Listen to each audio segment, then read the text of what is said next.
Agentics Foundation. We're devoted to agentic engineering, making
certainly everything that I've seen seems to show up into the mainstream 6 to 12 months after seeing it here. So it's quite exciting.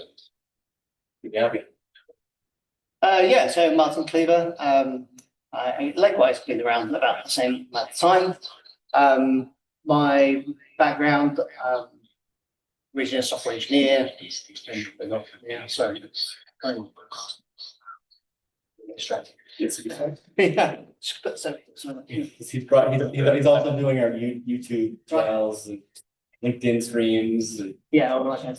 So no, I ran a consulting company selling Atlassian software actually. So and it's been an interesting journey to switch to something where you choose to build every platform rather than use things that are commodity. And we don't always agree that that's the approach that we should take. Like I do think that just like a piece of hardware, if you've got a commodity piece of hardware, a commodity piece of software, you use it where it makes sense. So anyway, it's been an incredible journey, and I think it's awesome to be part of this crew. Good to have you. Right, our man behind the camera. Sure. David Tushak. I'm a co-founder in a company called Fourth Wave. We're an AI consulting transformation firm. Good to have you, David. All right. I'm Denny. After a couple decades in finance, in the financial community, I left that and started in SaaS, more on the biz ops side of the business. The first SaaS company I was with, we exited selling to Tyler Technologies. Then I joined another SaaS company, and I'm now in healthcare tech, still in biz ops.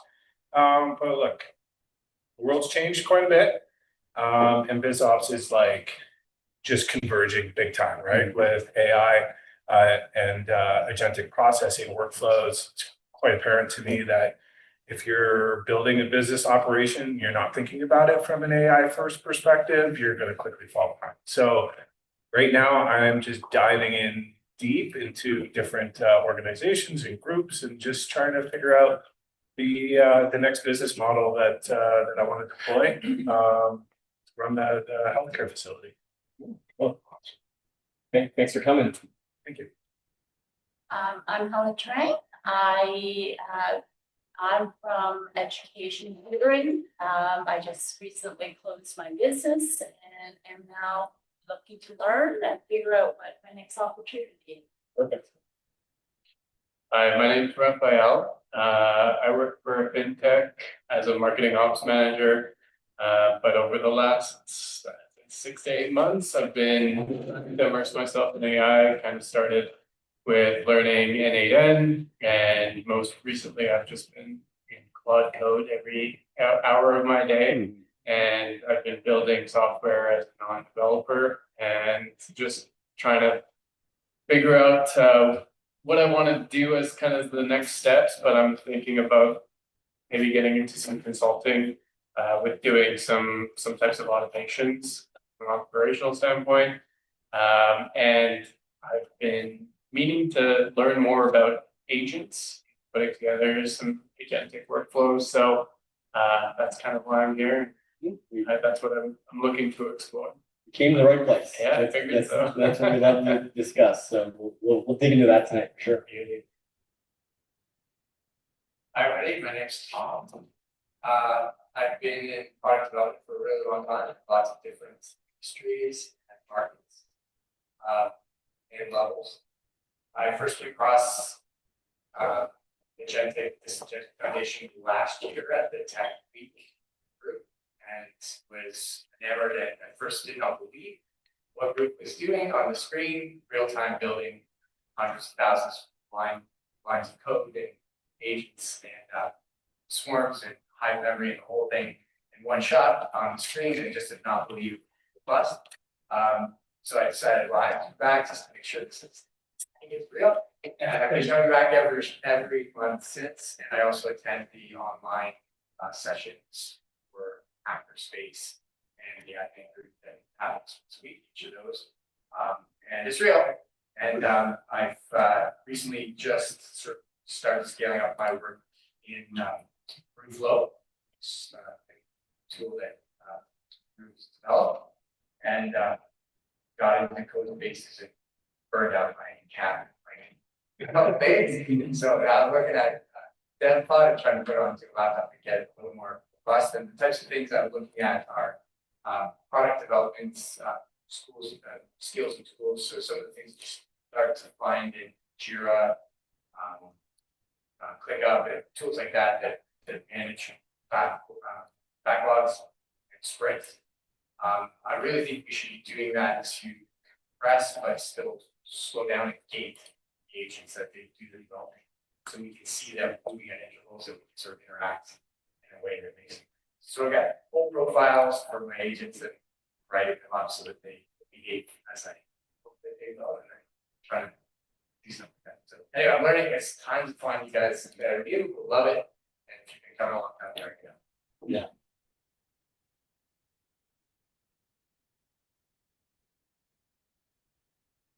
Feels like the right. We're gonna change up the pattern here, and then we're gonna come back along, make it help. Hi everyone, my name is Nader.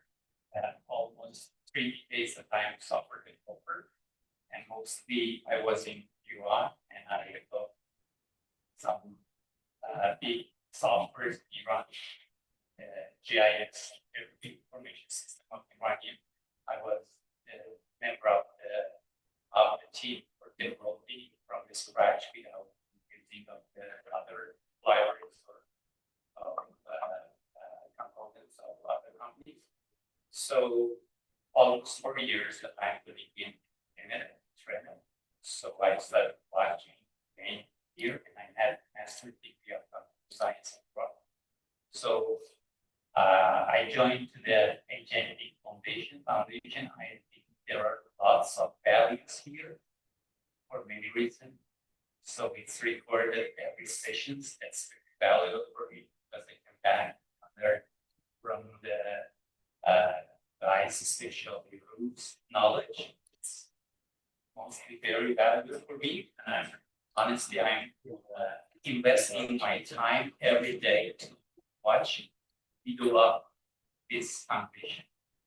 So it's a very good place for me to, because I see that everyone share their ideas without any expectation from others. And brilliant ideas and brilliant ideas that work, without any trying to establish the idea. The idea is just like, yeah, it's not valid. So I'm very happy, and my aim is to back the development, but with the agentic orchestration, speed up the production. That's it. Thank you. I love the idea of anything you can imagine, you can create. You know, that's the one sort of spark I feel in a lot of what you guys are telling me. Hi, everyone. My name is Hassan. I'm coming from business development background.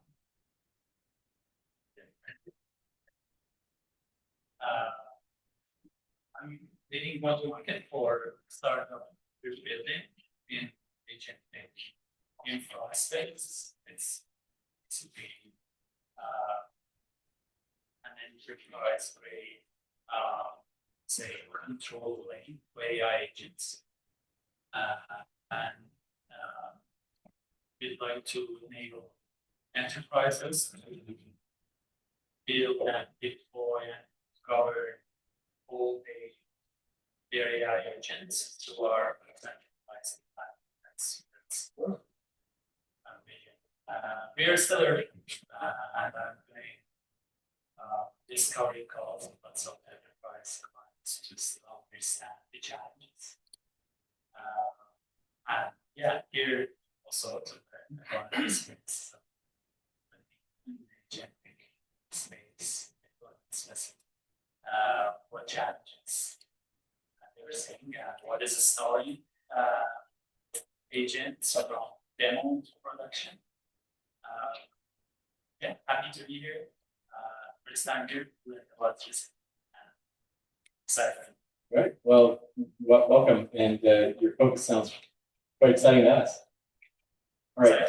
Yeah, it's exciting. We love orchestration systems. Yeah. Keep it in flow. All right. Please continue. All right, one sec before you go, if you don't mind.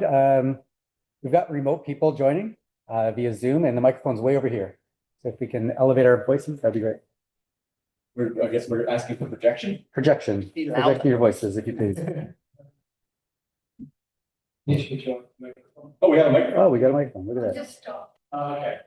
I'm Nisha, and I'm one of the alumni from Brad's Agentics learning program. Not techie, nothing. I work in healthcare policy space, and last time I came, heard about the tangible stuff that you were talking about, and it really grabbed my interest, and I just wanted to continue coming. Yeah. And learn. Great. So I just graduated last year from UNC. I finished my bachelor's degree, and I'm working at as an analyst. So I'm still exploring, but in my day-to-day job, I don't really use AI a lot. But I want to learn about AI and just learn more about it and explore different career opportunities. That's what I was going to say. And also I'm from Bangladesh, so I think majority of people in Bangladesh don't have access to education or even access to like an internet. So just like if I could build something that actually works without internet and help like my entire country, I would love to build something. A long time ago, I was actually known for doing cloud computing, and I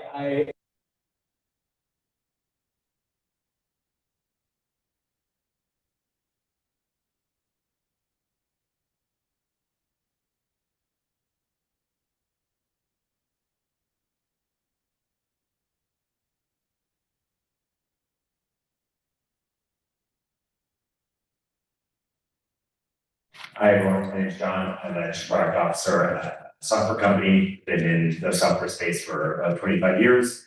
So I lead a product and design team where we're working on how do we use AI to accelerate our product building process. this whole premise of the world of product management and design development is collapsing into one. I don't believe that, but what I do believe is that all of us are more empowered to take our ideas, start our ideas earlier and carry our ideas further. So that's an interesting internal exercise that we're going through is how do we evolve in an existing system, existing product, while also then how do we apply AI to our customers and how they can use AI effectively in our software, which is creating workflow for your approval software. So it's been an interesting journey, and it's fun to see another technology transition wave happening. So whether it was cloud computing and SaaS, mobile, now this is another one we get to go through. So good to be here, and thanks for being here. Hello, my name is Paul Kolomenko, born and raised in Toronto, but I've worked pretty much all over the world as a management consultant. I've had my own boutique management consulting firm for the last 15 years or so. I specialize in product improvement, primarily in manufacturing. I've done casinos, airlines, pretty much every industry. Basically, what I would do is I would go in, train supervisors, train managers, put in analytics, build simple tools using like low code, no code tools. One of my main clients was Grant Thornton. So I think I had a team of about 20 people before I actually jumped ship and started doing my own thing. Spent a lot on programmers back in the day. And then I think I know when ChatGPT came out, I was on my honeymoon in Mount Vesuvius, actually. I was sitting there. And then when I saw it and I played around with it, my brain just blew up. I was like, I can't believe they released this because I was playing with it on a playground like 2 or 3 years prior. And then they just made it free for everyone. And then so I pretty much stopped management consulting and turning around companies because after about 65, you get kind of bored of it. And then I just started building my own tools because there's always commonalities between processes, systems, people between the different organizations. And I stumbled upon the Agentics Foundation. It was super humbling. I always thought I was smart and then just seeing some of this stuff. It's like you only know what you know. And just the amount that I've learned and still processing over the last, this is only like my third meeting, but I still try joining on calls and whatnot. It's absolutely incredible just because I've always been into like devices and like it's kind of technology, but this guy's putting together the chip and really kind of understands all the pieces. And it's honestly, the AI scares the hell out of me, but there's a lot of international opportunity. And like when I went into these companies, a lot were not in Toronto. And so it's really like even like when I worked down in Mexico, I was like I would go down there with a backpack full of tablets, routers, just stuff that they couldn't get there. And so again, just like giving people this education, learning from other people on how they're using it, it's just been an incredible journey for me. And I'm starting to take too long to remember, but I'm kind of building my own product. I'm hoping to launch it in the last 2 months, in the next 2 months, but I've been saying that the last 6 months because you can always keep building. But it's crazy. It's super cool group, and it's nice to be on here. Hi, I'm Guillaume. I'm from Montreal. So I've been playing around by coding for about 8 months. Before that, I've been in blockchain for 9 years now. And yeah, I'm working on planning my own little AI research studio. Would love to like make agents attack each other and test the capacity of the agents by making them challenge each other. And that's a bit what I explore. Yeah, that's about it. Thank you to Alex for inviting me. Hi, my name is Julien. I'm also from Montreal. Right now, what I do is that I travel around. I go to as many conferences, mainly on AI or in crypto, and I'm there to help startups. I give them a lot of feedback, help them with the strategy, and sometimes also I join them to do business development. And last year I came to Toronto, fell in love with the city. There was startup competition that they're having again this year, and that's why I'm back. And it was all actually in AI that I participated in, and we were able to win the fourth place. And I mean, even before, but right now, my focus with my free time is just to learn more, and that's why I'm here tonight. Alejandro? Yeah, yes, I think I can probably speak loud enough. Yeah, I come from data science, machine learning, and it's been fascinating to get to know everybody here at Agentics Foundation. And the first time I listened to Rolf, I was like, what? What is he saying? But then my brain identified already the same like thought patterns because I really like that too. Like, wow, this is amazing, right? So there's like to dig into and you find a lot of really nice stuff and a great community, guys. So yeah. And thanks for joining.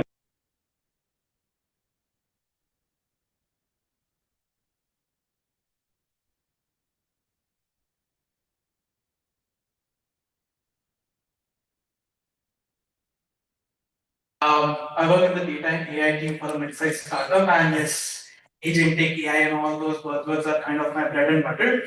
But at the same time, I'm amazed by how different ways we can use AI.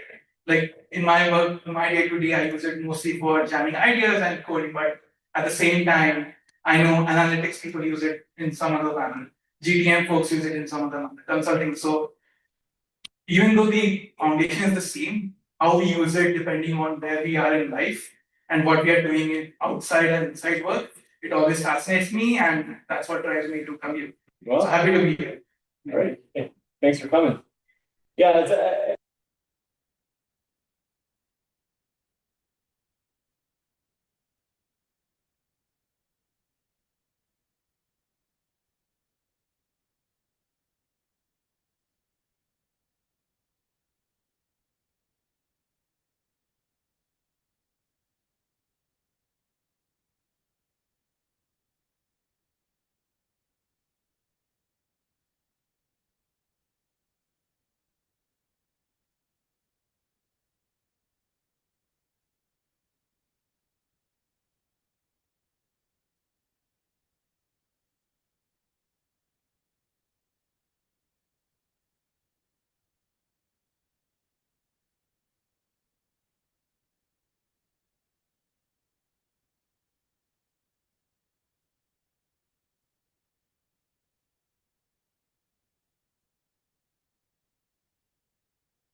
on a $5 ESP32 chip that use a $50 quantum sensing device that could see. Basically, it sends a beam.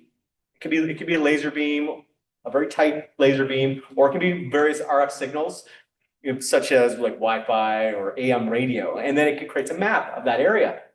That's what they used. And one of two things it was either true.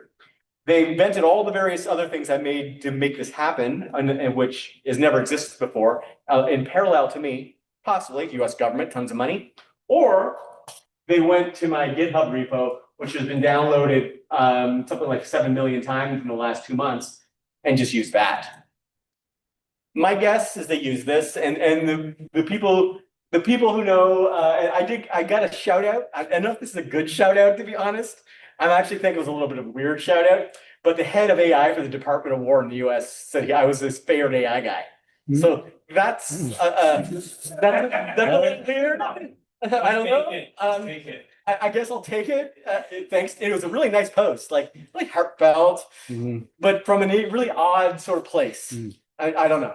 We're gonna leave it at that. But so that was interesting. That's done really well. Now, Ruth, do you mind sharing your screen to Zoom? Screen share. Zoom. Sure. People remote want to see. Okay. There we go. Sharing my screen. So sharing's not turned on. Sharing's not turned on. It's always. Can you hear me? No. Am I muted?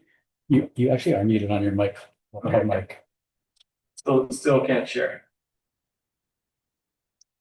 All right. Well, technical difficulties. While that, let me know when that's sorted. So, as you guys might have known, did I bring my Pi brain? So, about a month ago, I decided to create a system that would essentially train on a recursive learning pattern that uses a whole variety of crazy technologies that basically looks at causal effect, looks at the interconnected relationship of things structured in a graph. So that could be the internet, that could be medical information, that could be the war, that could be whatever it needs to learn, and it learns by itself. Always sort of getting more information from the internet, taking the what they call the common crawl of the internet, which is the entire corpus of the internet, billions of pages, and then sort of looking at bits and parts of that to understand the relationship of information and how we think about it, what it means. So it could be medical, it could be financial, it could be just social, whatever. It's always learning. And every day it sends me interesting new things. And most of it's, beyond my comprehension.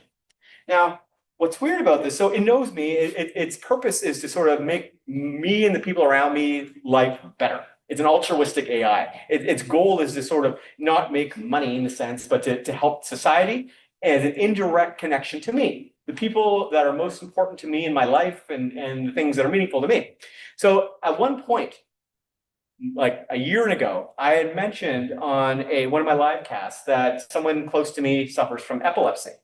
There's one random conversation I had on a Friday live cast that lasted maybe 2 minutes. But somehow or other, the AI found out about this and says, I've got a solution for you. And what do you mean you got a solution for me?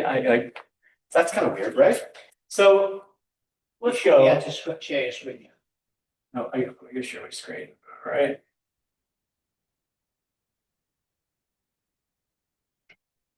Screen 3. There we go. Now I'm sharing. All right. So you got my story so far. I've got this crazy AI that thinks it can learn. It takes everything it needs to know and reasons and just makes discoveries around and based on it. All right. So now this is always trying to learn what's preference to me, and occasionally the ones that I like, I post to my gist. This one was particularly crazy.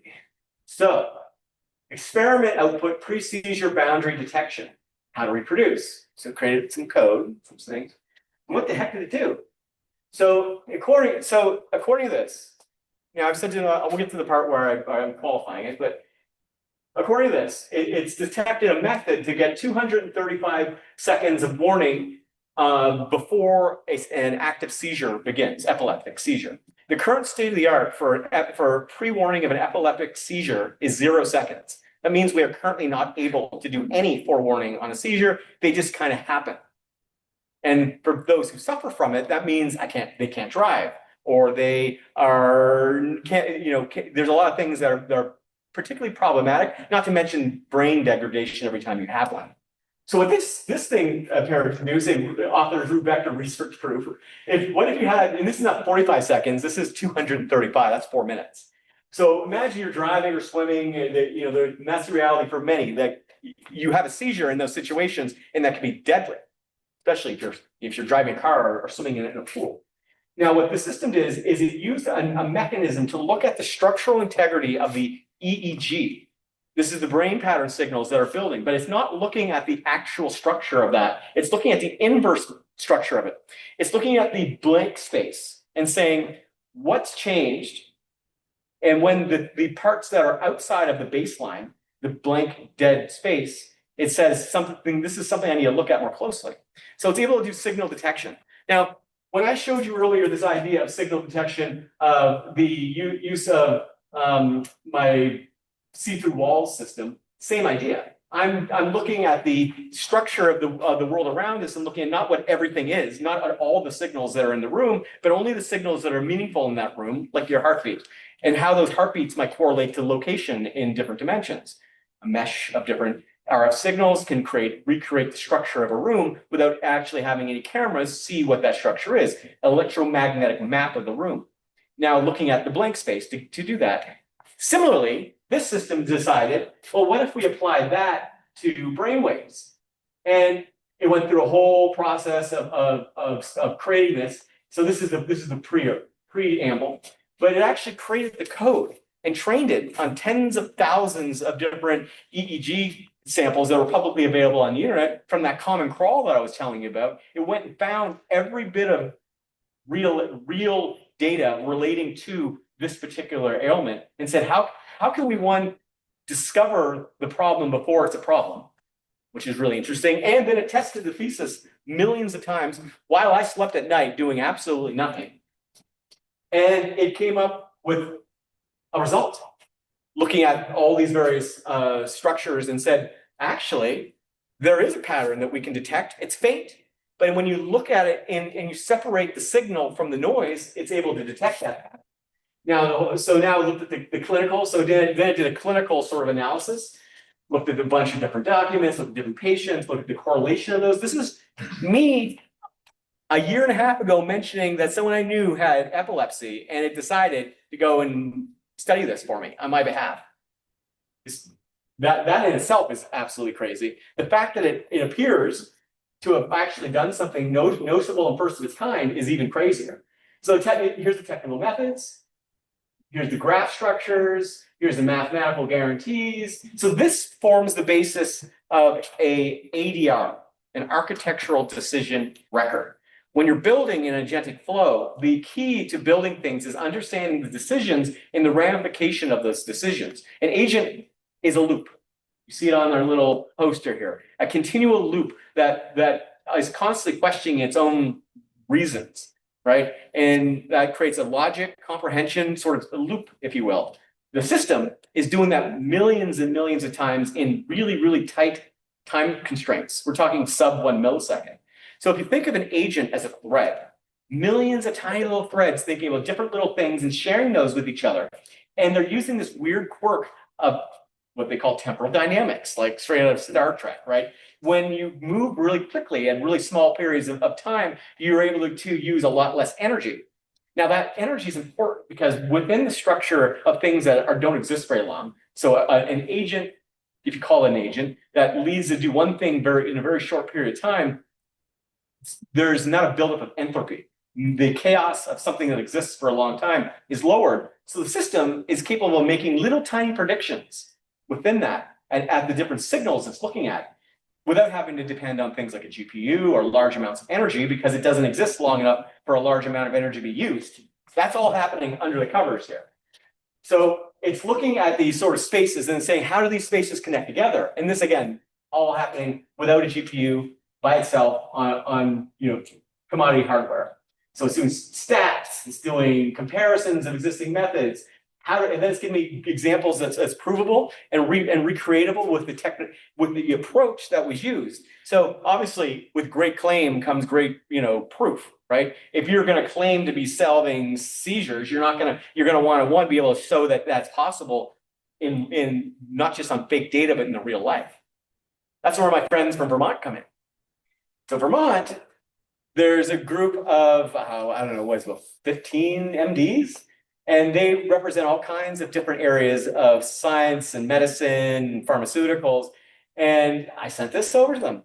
And they looked at it like this is amazing. Can we actually solve it? I'm like, well, let's scroll down a little further and see. So what do we got? A therapeutic vision, detection, and response. So not only, let's recap for a moment.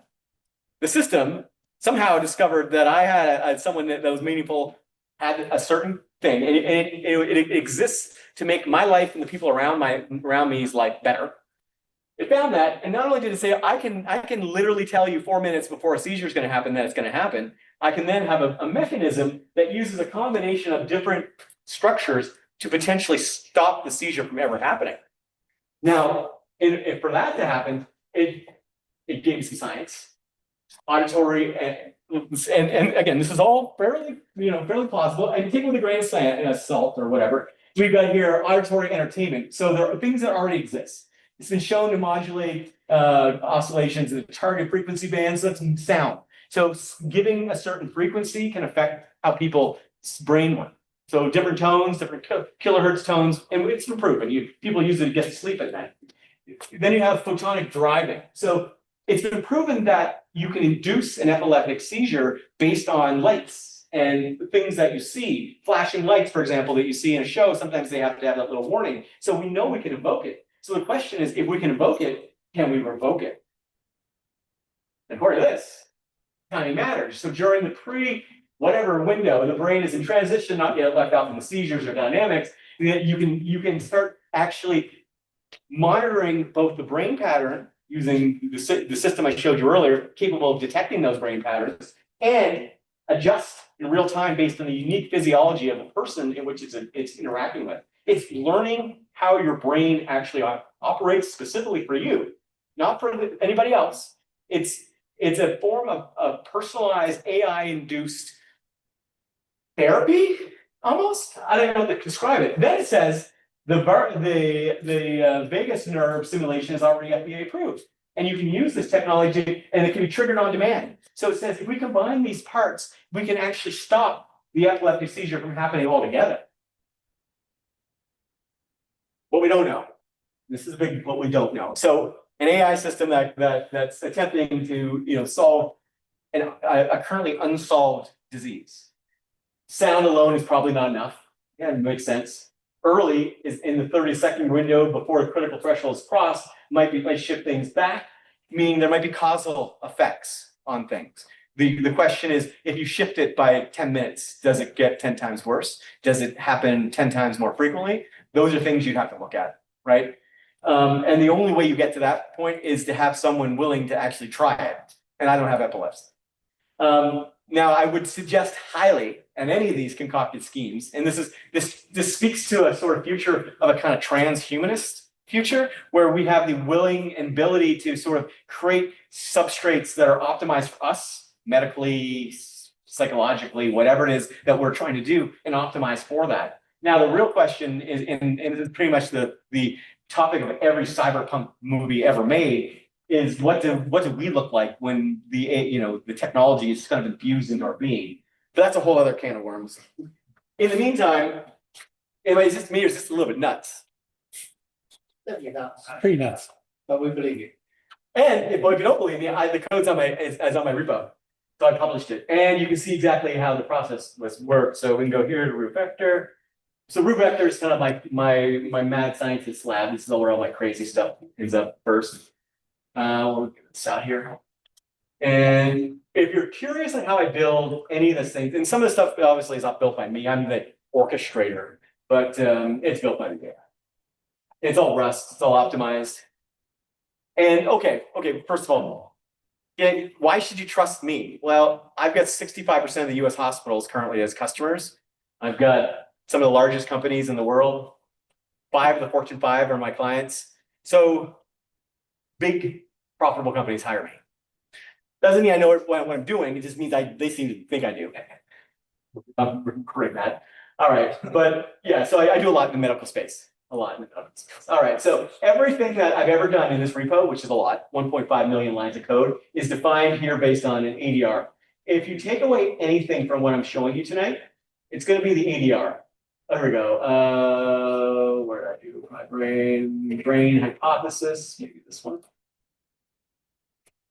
No, this isn't the one, but these are, so the ADR, when you're creating a agentic application, this is particularly important in Claude Code, Codex, even Copilots that become pretty good, is defining it based on an ADR structure. The architectural decision record allows your agent to traverse multiple decisions, but more importantly, any additional decision is correlatable to previous decisions that are made. So if you're ever using AI to build complex applications, you'll notice that it has a tendency to drift into other unneeded areas, or worse yet, it'll create dead code or code that's already been created. All things you don't want. what this does, it says, what have I already built? And how was it built? And why did I build it? So every time I do a new feature of any sort, you'll see that there's a series of decisions. Now, this is also structured in the graph system, which is what I'm building. But remember, I described everything as a graph, an interconnected set of relationships to each other. This is in a way that you can understand, right? Rather than vector mathematics, which is how the AI understands it. But all the decisions, filters, hypothesis. So everything I'm building is based on this. And if you're curious to see some of the other things that are popped out, you can also see another one. So this is an output. It's trying to discover things. So most of this is pretty out there. Like, what did we discover? Every telescope, simulator, detector in science works the same way. It looks for things that are bright, loud, and strong. If a signal above thresholds. So basically, this I think was looking for like planets and stuff, and that's a whole other can of worms, crazy. But so what we find, a 16-inch swarm after deep analysis of the root vector brain code base published. So mathematics already exists and proves this works. It's an astrophysical data set in mathematical literature on graphs theory. That's a little out there. Who knows what that means? Let's see if we find something a little more relatable. 5 experiments to run today.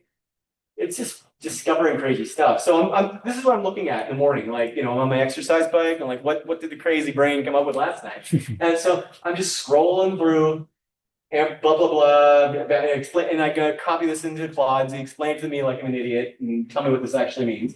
So I'm scrolling, and I see mathematical frameworks and exotic scoring systems, radio astronomy. So it's trying to find alien life. It downloaded the SETI system, and this is what it did. This one integrated. So this is looking for. So what this is doing in some crazy mathematics, it's looking for extraterrestrial life in the SETI data. Okay, thanks for that, I guess. We keep going. Yeah. So this is 5 concepts. So experiments, blah blah blah. This is the SETI information. Cross-modal galaxy cluster coherence, pulsar timing. Okay.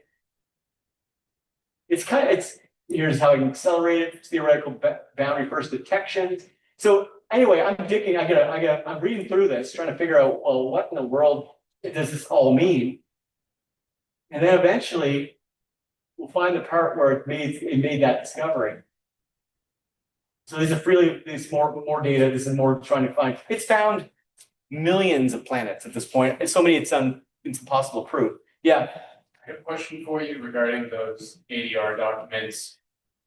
How are they being generated? Are they generated from prompts of you asking for certain things? Or I've got just the agent kind of running. I've got a whole system. Yeah. Sorry, I skipped the. So I've got a system. It was originally called Claude back in the day, but TM issues. And now I just name it up myself. I never get any credit. Brewflow. It's popular. I don't know, millions of downloads or whatever. This is a orchestration system for Claude Code. It works with other ones too, local models. And what this does is creates swarms, it creates teams, it creates a self-learning feedback system within the agent itself, specifically Claude. So every time you use it, the AI gets smarter at doing whatever it is you're trying to do. So after a while, you're like, okay, I'm just gonna have this thing run all the time, learning and adapting and understanding, ingesting information and trying to make my life better, apparently. And it's all based on this. So Rooflow is the repo. I give away all my stuff. Roof, I got a question online. Sure. I've got Armand from Auckland, New Zealand, is wondering where did they get started looking, like understanding your stuff, Rooflow, Roof Vector, Pi, etc. Do you have a starting point? So Roof Vector is kind of like my workbench. All the craziest stuff I create starts there, and some of it percolates up to other projects. So I've got different open source projects that I sort of commercialize it to make it a little easier to understand. So depending on what you're trying to do, if you're looking at like a smart database, for example, I've got one called AgentDB. AgentDB, this is basically a kind of packaged version of the root vector system in a way that's a little more digestible without the crazy.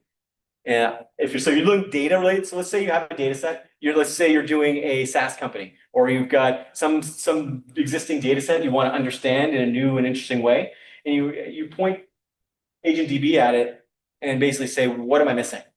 What's important? What do I need to know that I'm not looking at? And you can use that for pretty much anything where there's a decent amount of data. The other side of the spectrum is what I was showing you on RootFlow. So RootFlow is an agentic system. What that does is says, how can I operate continuously, or at least within the structured bounds of a problem?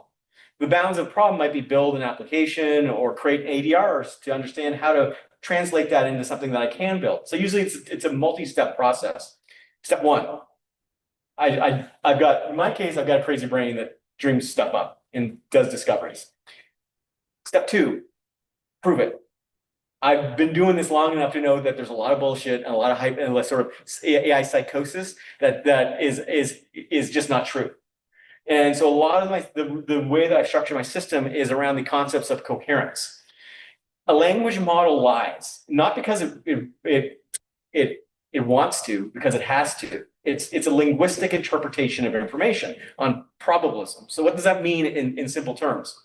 It means that it's asking everything to get one answer, the most probabilistic answer to that problem. My approach says, don't ask everything, ask nothing until something changes, bound purely on mathematics. Now, the benefit to that approach is I can see the sort of shape and shift of the information itself as it changes and define whether it's true or not based on the available structure of that information. It means it doesn't hallucinate. It means if it's wrong, it just says, I don't know. I don't have an answer for you. Where a language model will always make up some bullshit, even if it doesn't have an answer. And to try to make it do that is inherently problematic unless you have the answer. So you're trying to ask the AI to give you an answer to something it doesn't have an answer to, and then you're saying, well, it hallucinated the answer. That's the very point of the system. Now, the key here in what I'm doing is I need a voice as well. And a lot of the information you saw was described in natural language and in English. Now, I'm using the language model as a voice box. I'm using it as a mechanism to interpret the information in a way that's meaningful to me and understandable, or in the mechanism of a kind of command, right? So these are the parts, but at the heart, it's not based on a language model. I can run, when I showed you my brain, that doesn't run on a language model. That runs on a deterministic loop of sort of causal effect. What is it? How does it work? Kind of structure, math. So does it all come from a problem that you're feeding into the orchestration layer that then does all the work for you? So the orchestration layer is basically the agent generating whatever you'd want it to from the problem that you're at least introducing. Yeah, exactly. So it has purpose, I think is what you're asking. And all right, so this is root vector. This is where I do all my crazy.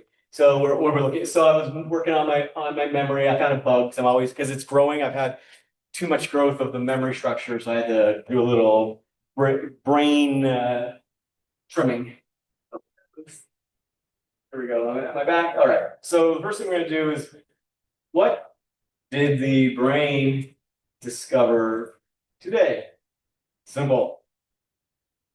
Easy to understand. Now, what my brain is also an MCP tool. That means every time the system builds, I ask a question, I do whatever I'm doing, there's a background process that's updating the brain and stripping out personal identifiable information like credit cards or environmental variables, that kind of thing. But it's of course, I had a million freaking context windows. Now it's deciding to we're gonna jump to another one. Can I jump in for sure? For people that are starting out, that quote where he said, find out what's going on, make it simple, tell it for me. That to me is the number one rule getting started. If you're going in for Claude Code, ask that exact question. What is a hook? How do I work with the agents? Root flow, the same thing. I do that. So before I'm starting to do some of the crazy that Rube's doing, I simply ask, what is this crazy thing that Rube invented? And put it in simple terms. I actually learned from the doctors on a trip convert it into an HTML with a nice story, so I can actually get on my phone and start reading a story. So the best way to actually learn is just ask the AI, how do you do something? And always make sure you translate it into something that you understand. Don't worry about the big words and all that. Have it translate to what you actually understand. And then from there, you know enough that you can ask the next right question. Can I just add to that, because I taught myself something yesterday that I should have did 3 nights ago. All the big words, never understood what any of them meant, but I went to your homepage where it listed all the features of root vector, of like what min cut is, what different types of OCR. So I just took a screenshot of that, threw it to, well, first it was sent it to Gemini, asked it, what is this? Told it what hours would open. It's like, how can I use it? And then it was teaching you to get an understanding of, okay, explain to me what min cut is, like I'm an idiot. And then same thing with the OCR. Why is this OCR different than a regular OCR that I get from a different model? And then kind of just looking at the different toolkits of models really kind of help break down how to use root vector. I haven't used it yet, but I've been trying to figure out what all this stuff means, and I'm still close. And I'm excited to actually kind of get a hold. There's a difference.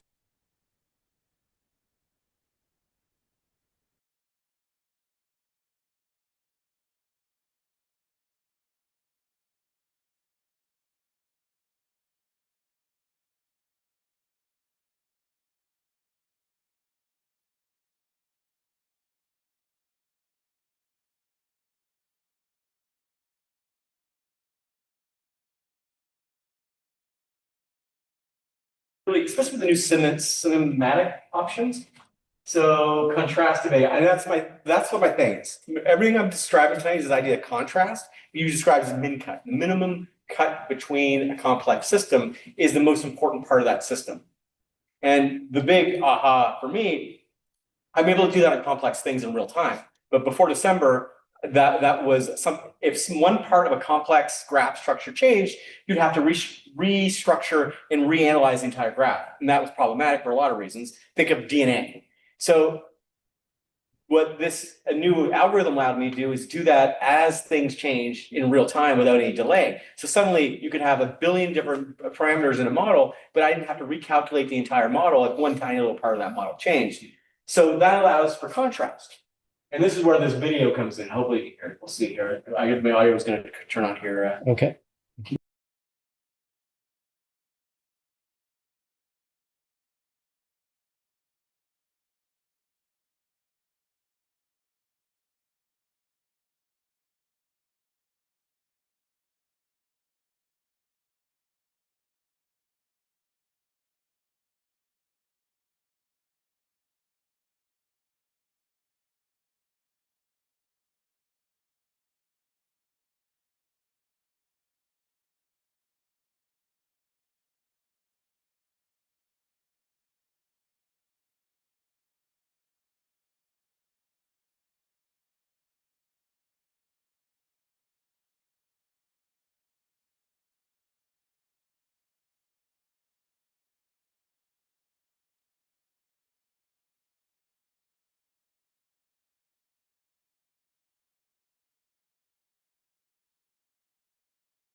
Measure differences. Modern AI models.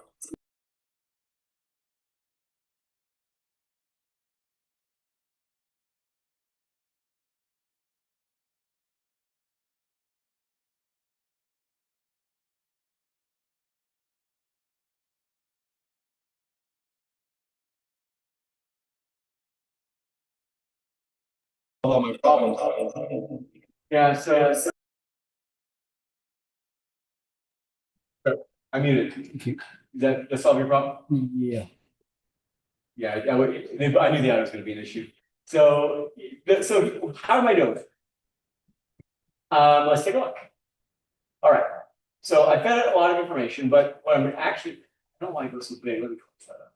All right. What I'm actually feeding it is a really detailed creative direction in the form of a script. Everything you saw earlier, that was me describing, the actual, so before there's nothing, not zero, not a number, zero as a field, right? So I'm giving it these sort of ideas of all of this concept. the data centers and the different scenes that I want. And then I can give it really particular direction to create those kind of high quality, system. And you can do totally different creative direction. So let's look at my DNA one, just as another example. I don't have to listen to the audio. That's going to cause you trouble. You can, yeah, just share your audio though through Zoom. I have no idea how to do that. All right, so.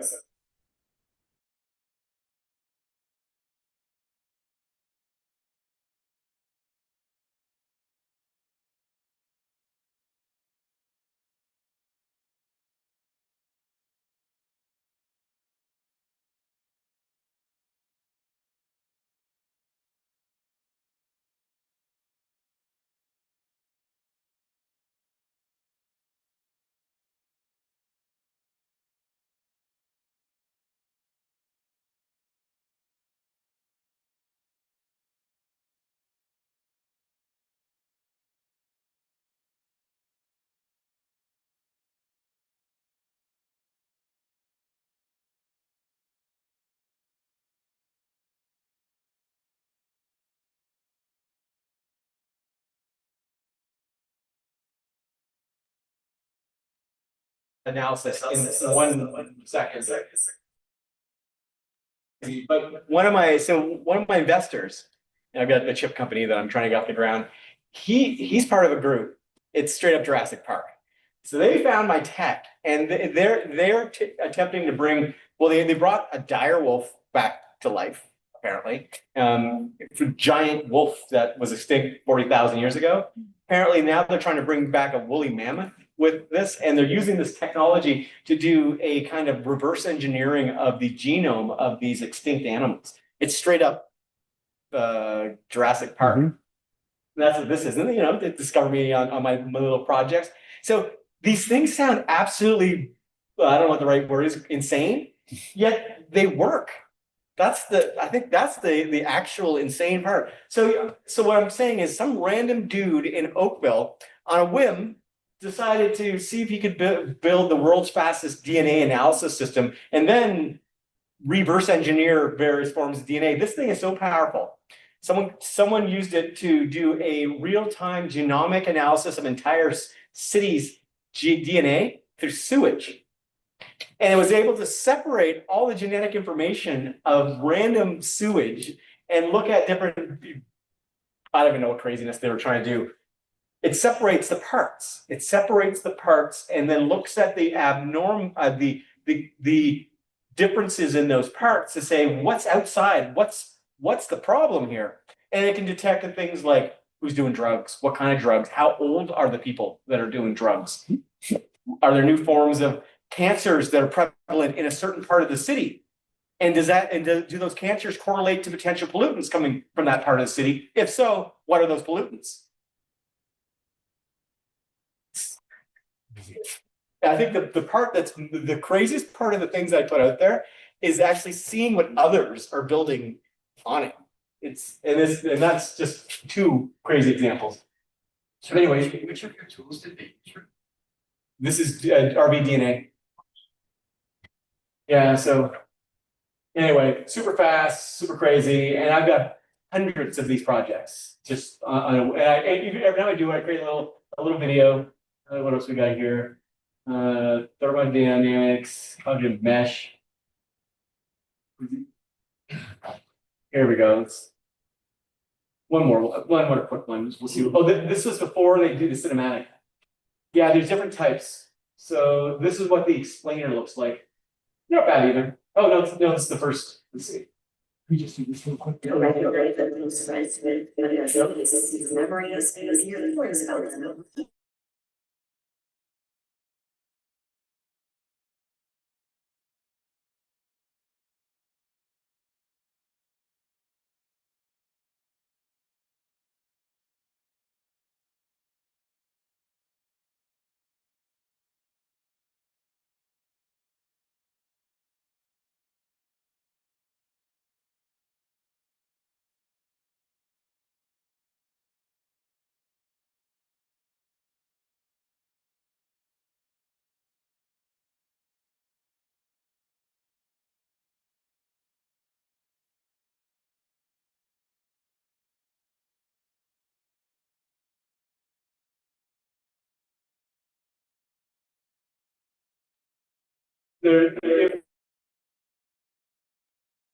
Musica is what I called it. Musica. There we go. Also on the wrong screen. Okay, so this is a real-time audio system. So what this does, this was a system that I devised because again I could, but basically it creates really fast signal processing. So it would for like hearing aids. And then I'm like, once I had that, I'm like, well, can I structure it to do other things?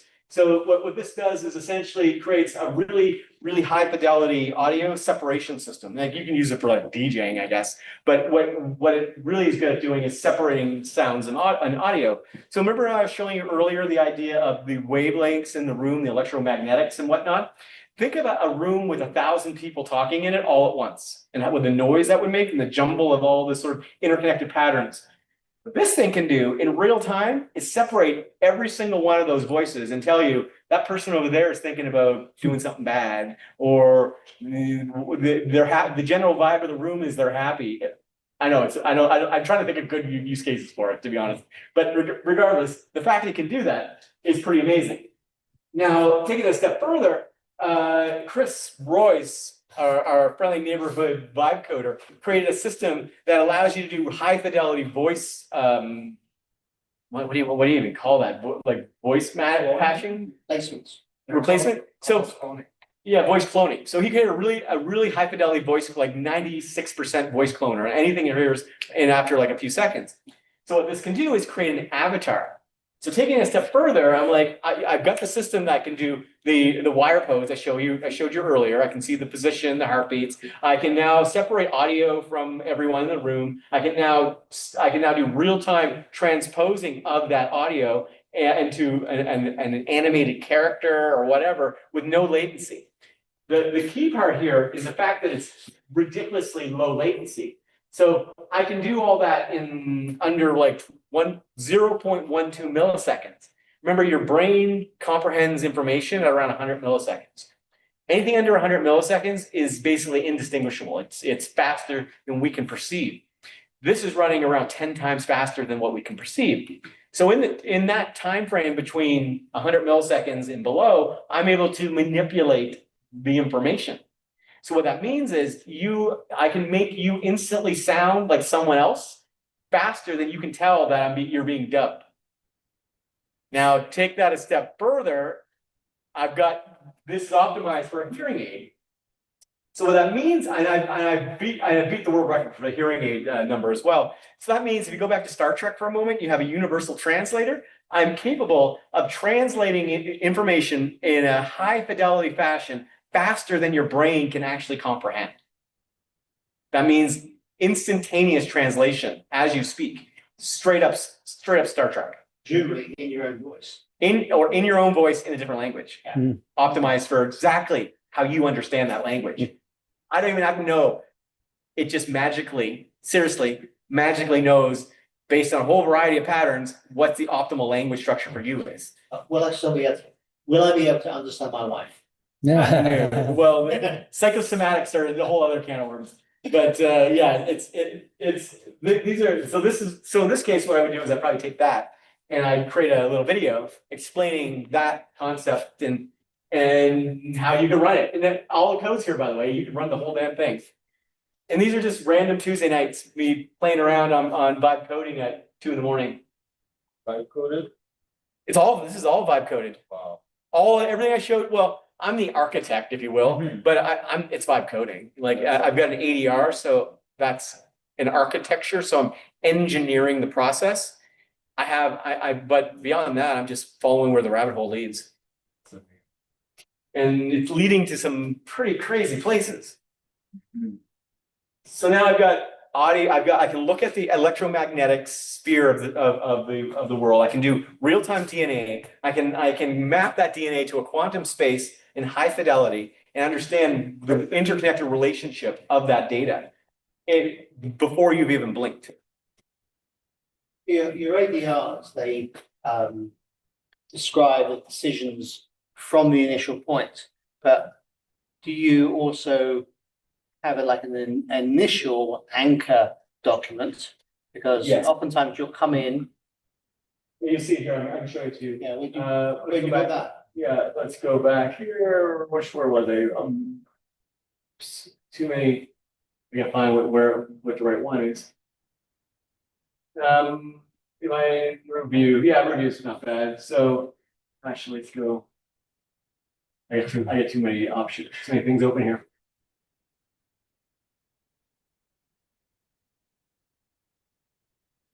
No, that's not it. I was looking back at one of my projects and realized I had all the and then, but I didn't have the anchor. Well, I must be doing Yeah. something wrong. Okay. So yeah, so I start with research. And the research isn't always from my crazy brain or whatever, which is kind of weird to even talk about.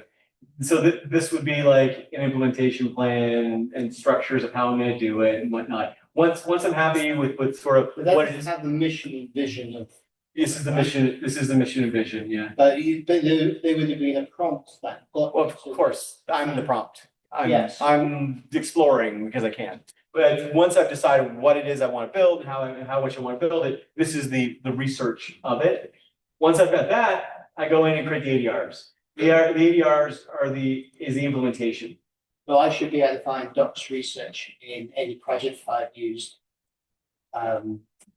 Really flow with, and that I'm just missing the. I'm looking in the wrong place. If you're using Rue, any of my stuff, you should ask Claude to go check out my PyBrain. And basically say what's in there that you can learn and understand from everything that I've built. It's a collection of everything that's basically meaningful to me over the last several months. It's a good idea, that wasn't my question. What I was asking was, should I be able to find a docs research like you showed me that has that sort of root anchoring description? Because I can see all the differences from that point onwards. But if I try and show you the repo. Oh, it's Rootflow. Like it's me in Rootflow saying, "Oh, go and research this topic." And I use my goal agent to do it. So let's see if I get my I use VS Code. Let's see if we can find my VS Code for a moment. So in this case, if I'm doing some research, I might say, look at the research. Oh, what do you guys want to build? Tell me something. What's the craziest thing you can possibly think of building right now? I've given you some crazy. Let's up the crazy. I think the bar is pretty high too, because Yeah. last time you did this was a root flow or the root view that was done during one of these sessions that you started in the. I think I might have been review. No, review was on a live cast. People tell me to build I get on these live casts and they're like, I bet you can't build this. And I'm like, sure. Who is breathing the loudest? Check. Okay. Oh, I didn't bring my ESP32. Could you check tornadoes where they're gonna land or the action?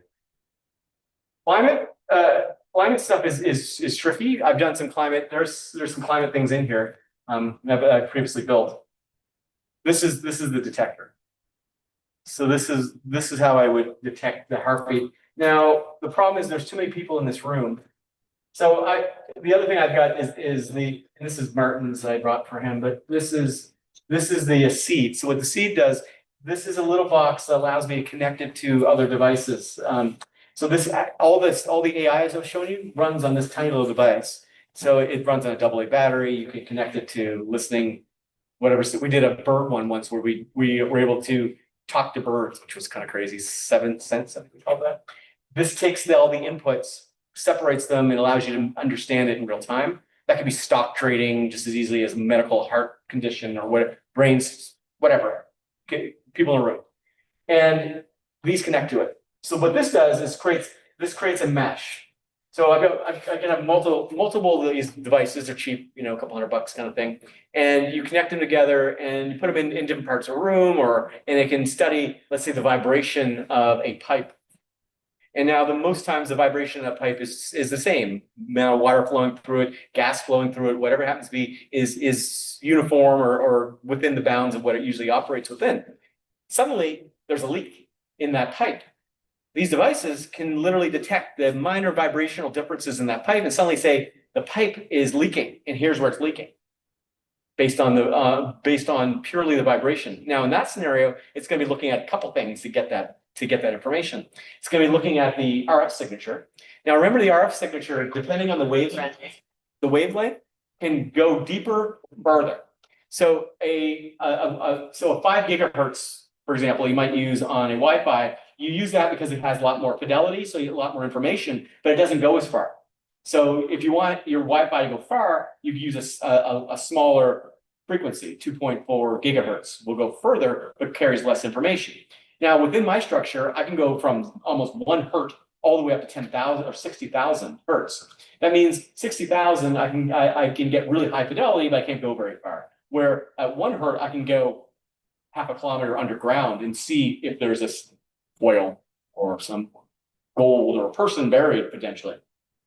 That's what these devices are doing. This is separating the signal. This is getting the signal. Could they detect fish? Oh, yeah, fish. I detected some random, the CIA detected some random, airmen behind enemy lines. Fish is easy. Yeah, the problem with fish is water.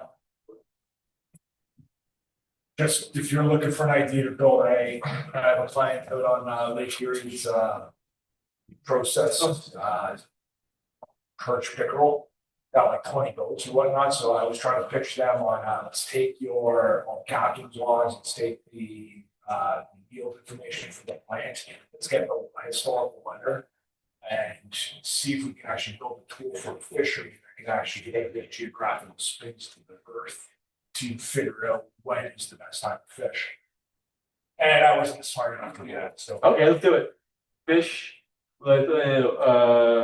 and marine life, and other interesting capabilities. Now I'm just doing gold. So in this case, I've got different agents that I've set up. So, and these are adaptive agents that use a Q-star learning process. It means that they kind of navigate the world with capable of adapting based on the information that's provided to them. So they're capable of learning and researching in much more in depth. So depending on which one I want to use, I've got goal-oriented actions with GOAP, which is popular in gaming. And then I've got code-centric, like I just want to code some cool stuff. Or I've got the specialist, my sublinear goal. The sublinear one's the crazy one. The sublinear one works in a kind of bullet time. It's trying to work in that space with less than 100 milliseconds that you can't perceive and find interesting things to do in that space. From a high level, how are those agents built? Oh, from a high level, sure.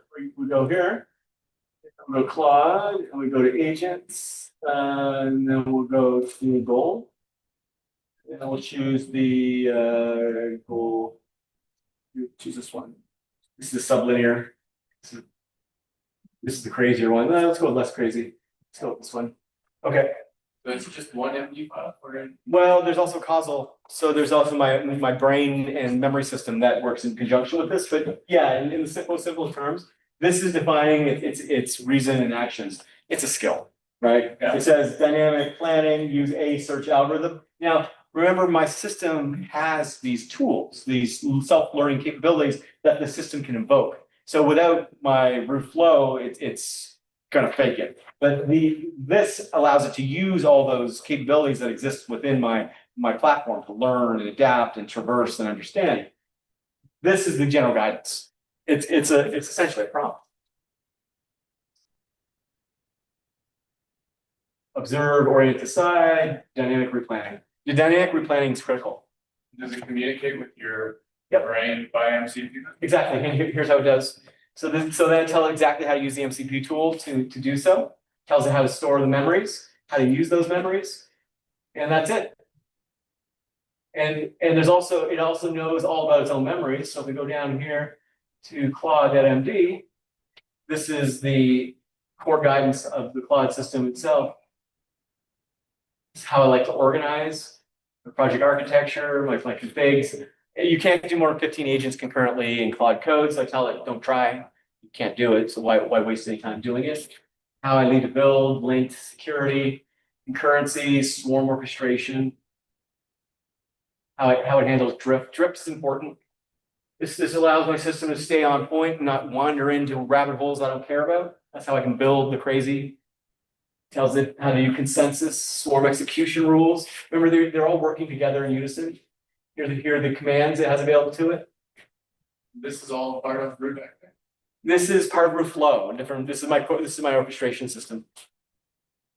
Might be worth explaining vector versus.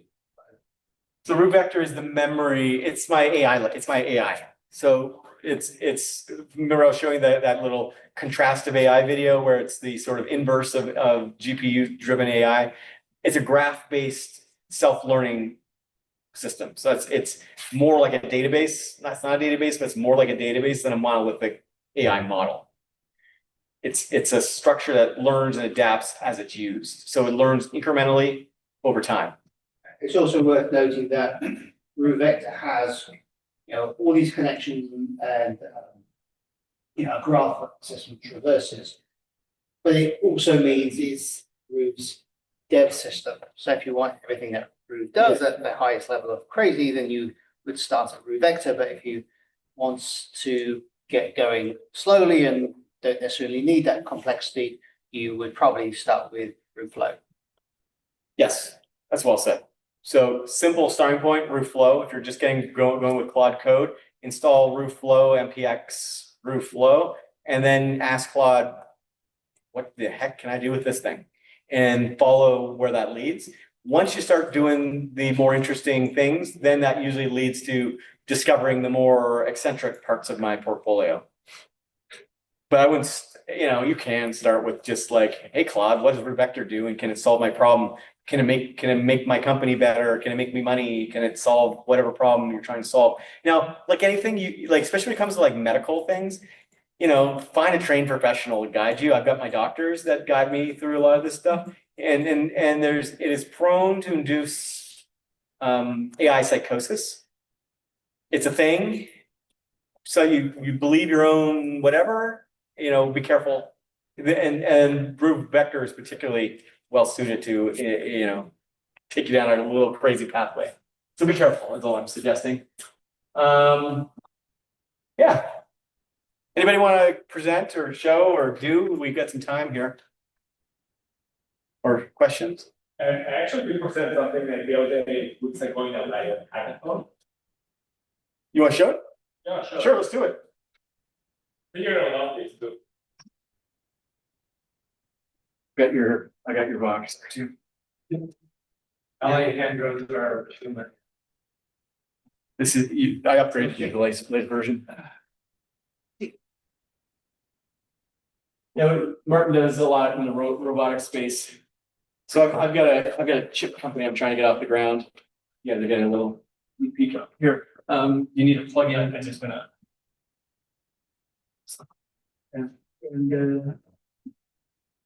Which one? USB-C or HDMI? I'll move the way that there. How's the chip company coming? My chip company? Yeah. I've got the ex-CEO, ex-CTO of Intel as my first investors. I've got which is a good. So I show up to a fab with those guys. They're opening the door. Things are going well. Yeah. All right, guys. Just let me give you a background on this project. I had a really great opportunity to work with somebody who actually had a great experience in biotech. She actually wrote a paper, and she's actually one of the lead techs at Biochem, a company out of Boston. Actually do DNA encoding library for drug delivery, and he discovered, right?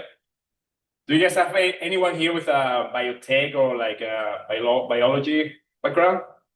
No? Okay, well, I'm gonna play this so we have actually a better context in what this does. Antimicrobial resistance is quietly claiming 1.27 million lives every single year.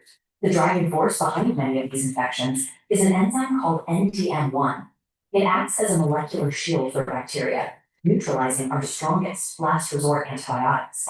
Right now, there are exactly 0 approved drugs capable of stopping it. We are edging closer to a post-antibiotic era, a reality where a simple scratch or a routine surgery carries the risk of a lethal infection. Even with modern facilities, medical innovation in this specific area has hit a wall. Humanity hasn't discovered a completely new class of antibiotics since 1987. This timeline illustrates the friction of traditional drug discovery. Pushing a single new drug through the physical lab and into the market takes up to 15 years and costs over $1 billion. Antibiotics carry a unique economic penalty. Because they cure a patient in a matter of days, pharmaceutical companies struggle to turn a profit compared to treatments required for a lifetime. Facing those margins, the largest pharmaceutical companies have largely abandoned antibiotic research, leaving the pipeline of new treatments completely empty. We are fighting a 21st century biological threat by relying on a manual development model that is simply too slow and too expensive to keep up. Resist AI replaces that physical bottleneck with a digital forge. It is a system that unites 9 of the world's most advanced artificial intelligence models into a single pipeline. What normally takes a physical lab a decade of trial and error can now be processed computationally in a matter of minutes. Instead of always starting from scratch, the system actively scans libraries of existing known safe drugs to see if they can be repurposed to fight new superbugs. By moving the laboratory into the digital realm, we bypass the billion-dollar financial hurdle entirely.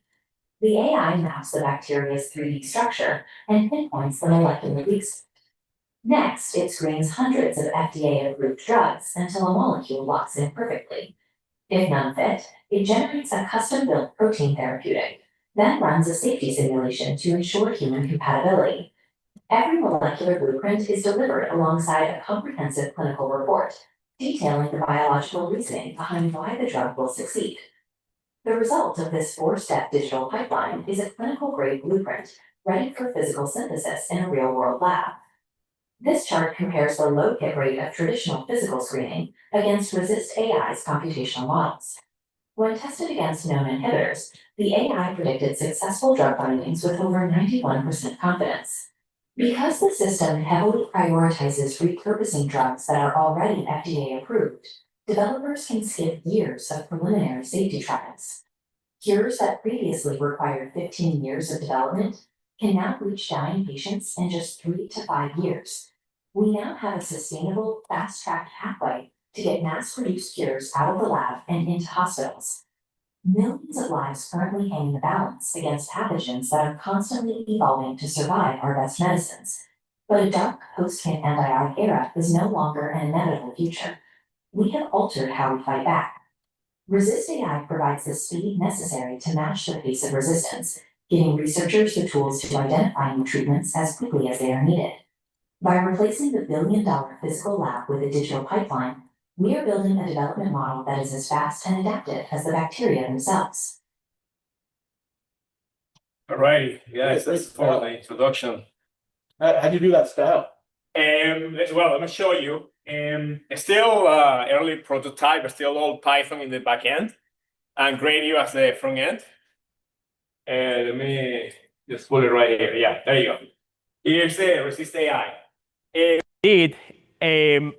I'm essentially orchestrating the 9 of the frontier biological training models into one pipeline, right? And as you saw it, this is a process that for a huge pharmaceutical company would take anywhere from 6 months to a year, right? And the system does it within less than 10 minutes, essentially. And as you can see, let's just see here better. The pipeline's right here, yeah. Essentially, the first model is the Evo 2 billion. It scans pathogens DNA for resistant genes.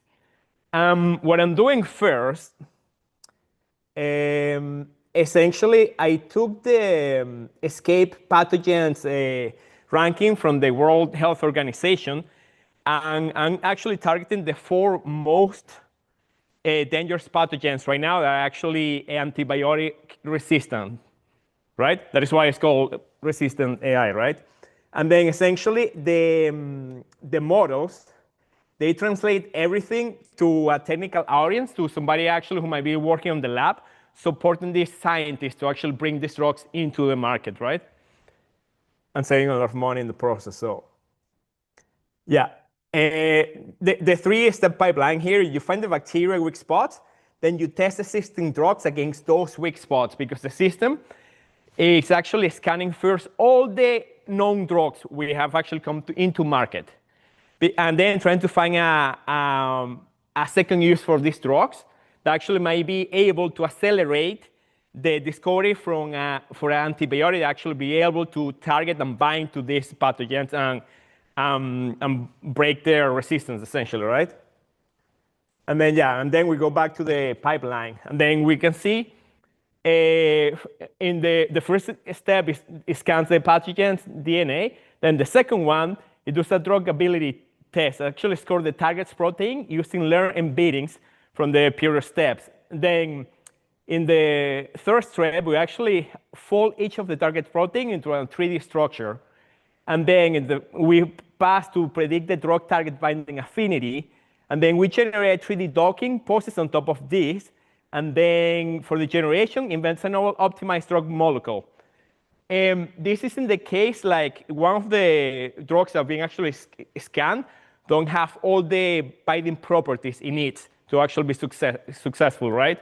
And then essentially it validates everything against the target itself. And then it also might design a new entirely new protein binder.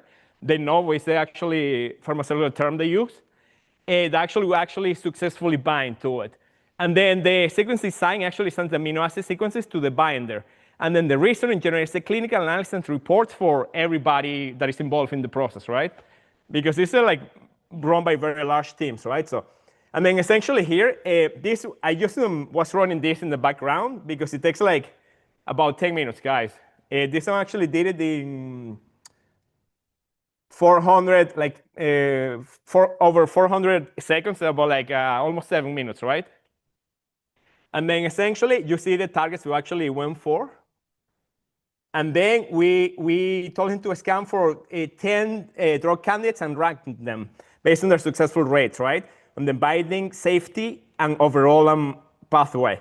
And then you have the summary, and then you also have technical details of each of them. And this smiles is actually how the proteins are actually represented computationally speaking, right? So we can process everything on. And then the models itself, you have a more in-depth explanation actually for the users, actually how each of the models actually work and what it's doing. You have the technical explanation of it, and then let's see, like let's try it yourself. Right now, we already preloaded an example with the MDM-1. We're gonna actually test the binding of this protein sequence, right? That designed to that, yeah. And this one is already live, so, and then you can see actually the score, the confidence score of almost 90%, 89%, and then the complexity, IPTM scores,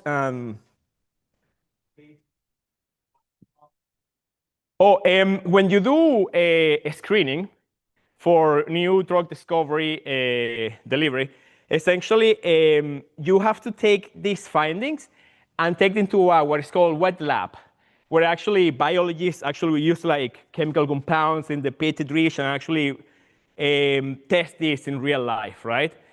This is what's called dry lab. I don't have, unfortunately, I don't have a lot of experience with the wet lab. But ideally, you can find, ideally, the goal with this is actually create a database and be able to share with these biologists, chemists, actually trying to find antibiotics actually for superbugs, right? So, and that's why you need that confidence score. And it also does a safety test, because the safety test is actually to see how toxic it is to the heart, to the liver, if there's any cancer risk, if there's any other type of drug interaction with other drugs, and then how the body processes. And this also includes things like the half-life time of a drug. How long does it take your body to excrete the drug, right, and process the full drug, right? So. And then we see a pass score here for the protein. And then this structure. This one takes a little while to run, so I'm not going to run it. because runs live, but essentially what it produces, you provide the protein sequence, the drug smile, optional, and then it gives you back the folder structure, right? And how it looks in 2D at the bottom. And then here's a comparison of the drug candidates, right? It takes the 5 top candidates. It actually compares them based on safety, the drugability, the binding, the selectivity. We go back to, it actually is able to generate a report based on this. This also takes a little bit of time. I don't know. Let's take a look just in case it takes too long to generate it. But then essentially for the top candidates, the regulatory pathways, right, of each one of the, for each one of the candidates actually created, and then the compound details. And then let's see if, how long does it take? Oh, well, it's probably catching you from the background, right? So I give you, yeah, this is technical, the model stack, and the infrastructure was used just for a reciprocal. So actually, if they actually got presented to actual regulators, they know how the models were used to actually come to these new drugs, right? Or the new usage of the drugs. And then, thankfully, for the hackathon where I built this, there was someone who actually had great experience on the regulatory ecosystem. And then she actually advised me to incorporate monograph. Monograph are actually the FDA, after a drug is actually approved, they create the monograph, right, for the drug. This is what the drug is used for, this is what you should use it for, all the different details on it. It's actually large documents, and then essentially the model is understanding and organizing that monograph, and actually providing in a way useful for the lab to actually be able to take this drug or new drug into market, right? To expedite the whole process, essentially. Yeah, I didn't thought about that, but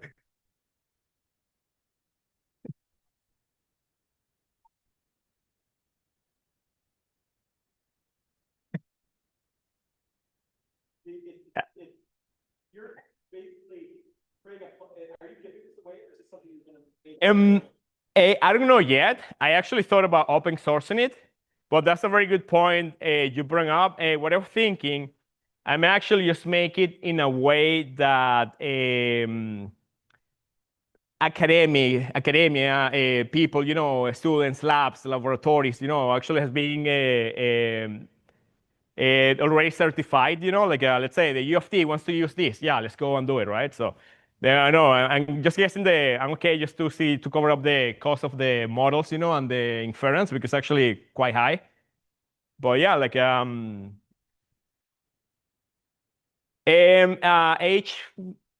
cluster of H100 out of NVIDIA itself. So yeah, that's what I mean. It's not cheap. It's not anything like it's not affordable yet for everyone. But like, and again, the back end is still like Python. It can be still optimized in Rust. There's a lot of improvements that can be done to this. But I think there's something really important here that actually could potentially benefit humanity. And that's why I built this, essentially. Yeah. Yeah, exactly. And then, yeah, and that's the demo, guys. I hope you enjoyed. Yeah.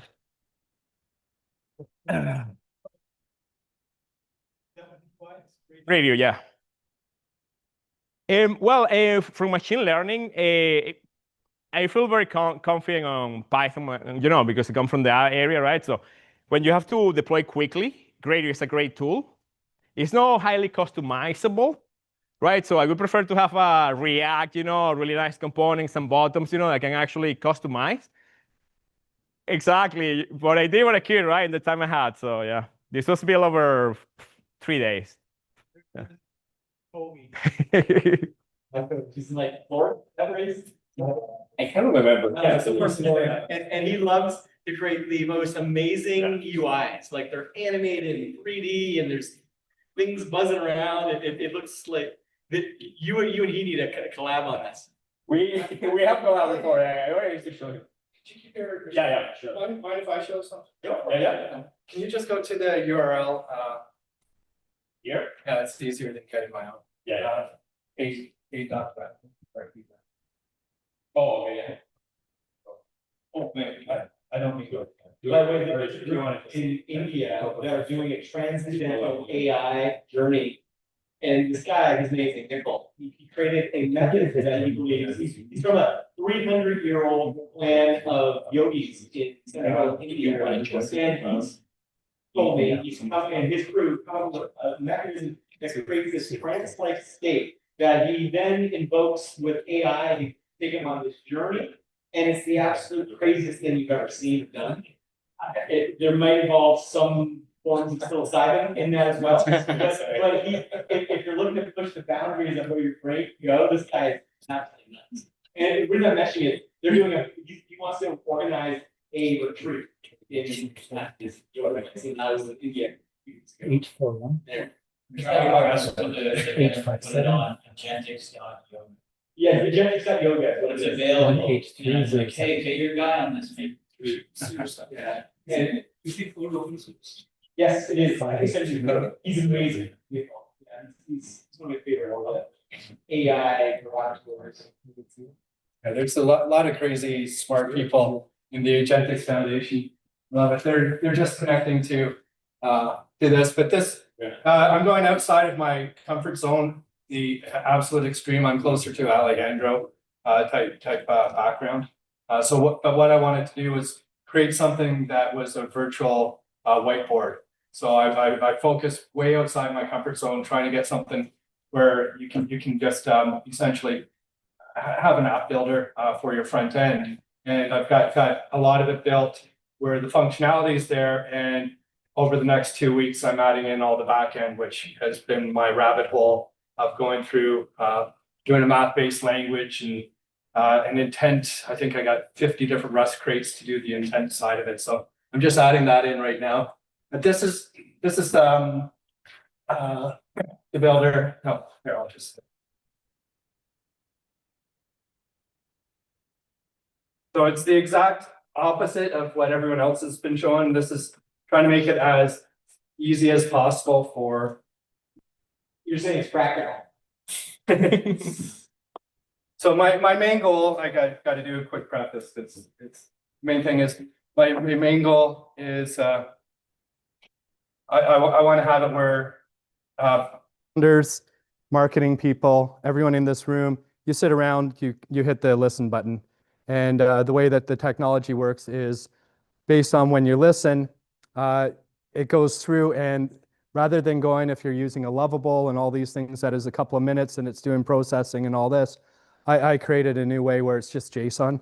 So you're just going there, you're doing a quick LLM call that is literally within a couple of seconds, going through the intent engine, identifying just what JSON properties need to be changed, and you'll be changing the front end. So it's being designed really as, I do think the world is going to the people that have the brilliant ideas, let them keep the brilliant ideas, and the tech for some of us in the room is quite easy as long as you can articulate those ideas.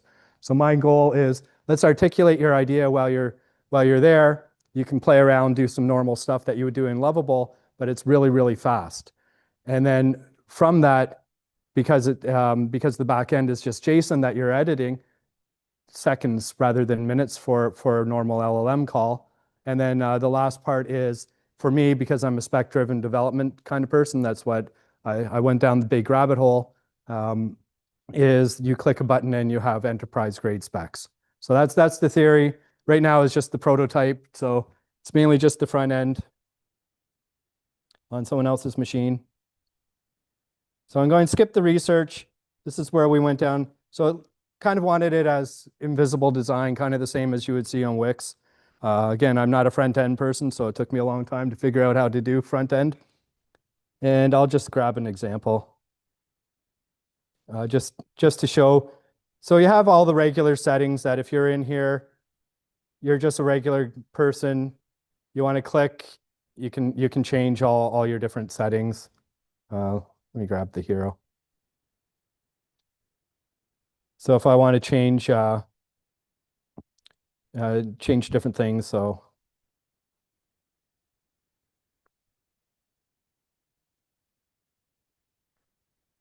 oh, there we go. Just typing too fast. So you have all the regular settings where you can go through, change the content, change the media, change the image. In the chat mode, just really easily being able to have it go through. So if I want to add in testimonials, this is a sample. So if you're in the test mode or in the chat mode, you can go through and it's adding in, should be the testimonials. Yep, here's the testimonials. And the main thing that I'm building is this. So if I want to create my capstone project, as we're talking, it goes through.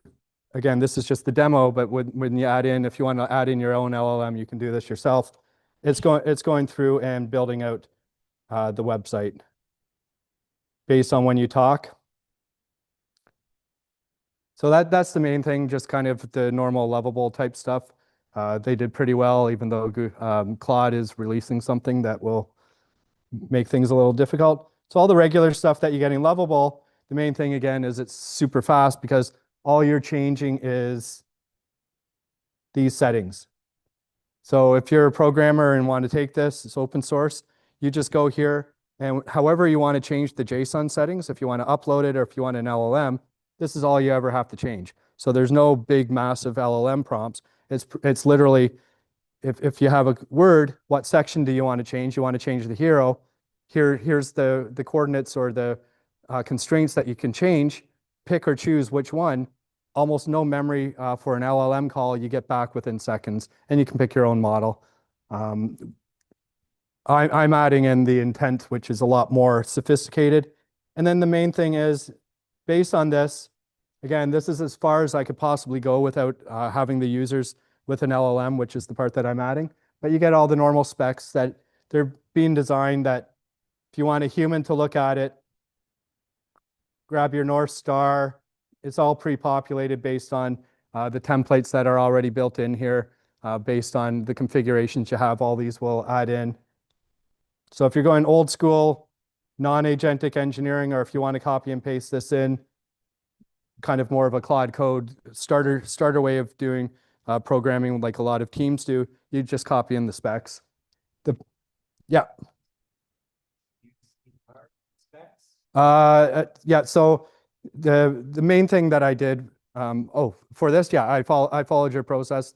I mainly did the whole AISP, the math-based language, and then I had that create the how to actually build this. I have the open source here, but a lot of what I did was I created the ADRs, which I haven't added to this part yet. So here's the ADRs, and I follow the Claude Flow type process. That was my flywheel for creating this.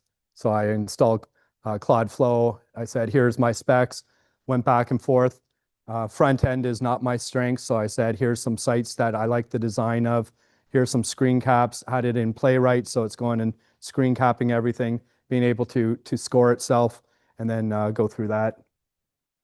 And the final thing to show is this, which is the math-based language, which this is kind of the key for it. This has been converted. It's not quite full math.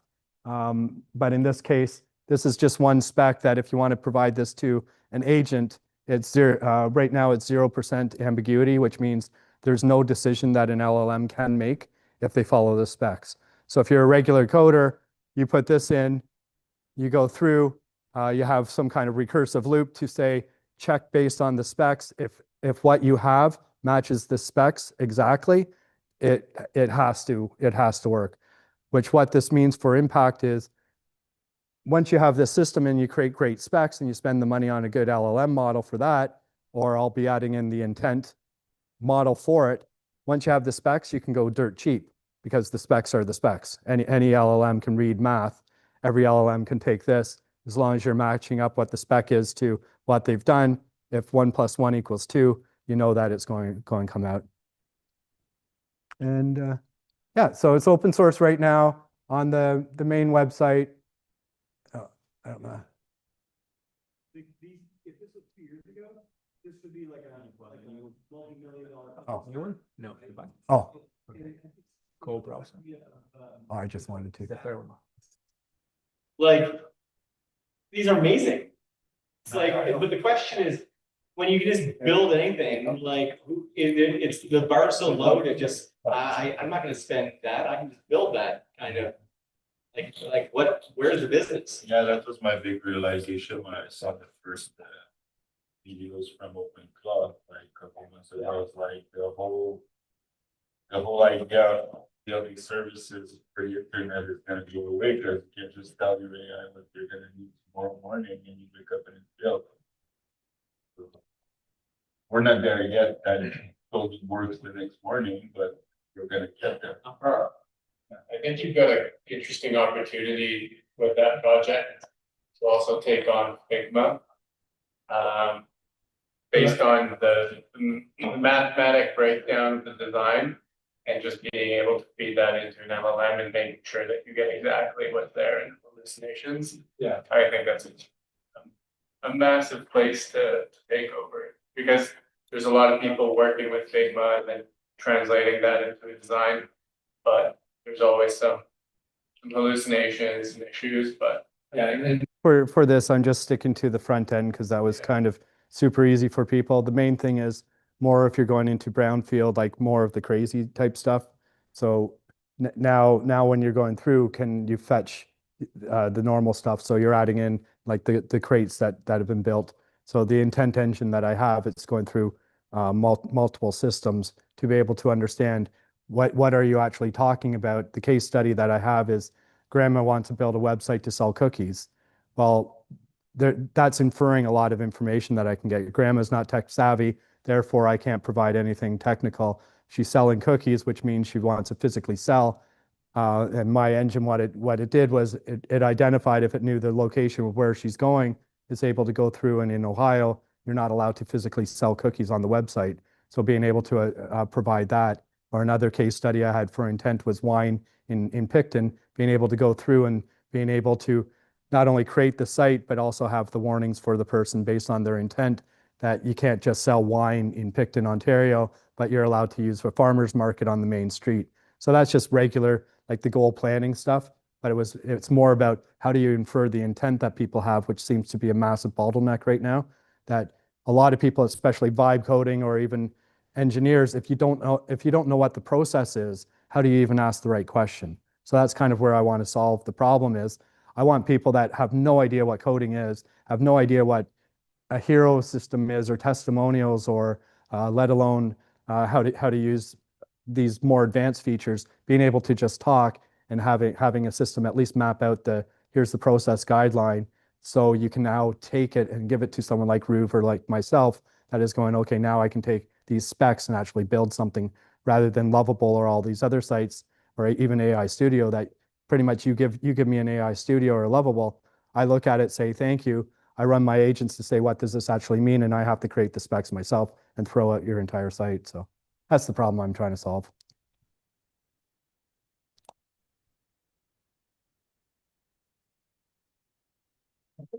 Problems at the door. The guards wouldn't let anybody in. Yeah, Nick was there until 7 o'clock. Okay. I don't know. Was there guard problems? I don't know. I appreciate that you showed up. So thanks for coming. And I think it was an interesting conversation. Hopefully you enjoyed or learned a few things. It's either terrifying or brave new world. Yeah, we do this every Tuesday, or the second Tuesday of every month. We do these. They're happening all over the place. We share and learn from each other and create amazing, wonderful things. Apparently, Breaking Bad. I have to worry about the markups now. And we have to talk internally, but Toronto Tech Week's coming up again in May. So we have to talk about how we want to be involved in that. So,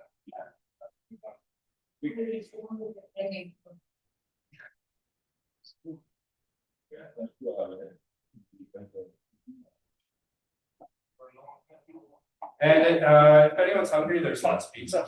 Yeah, it's all. I think we only covered what we've been working on in the last few weeks. It's always interesting. And there's one or two things that are true. We're either all suffering from lack of math, psychosis that we share together, or it's real. Or both. Thanks for coming. Not so much. Thanks, Mark.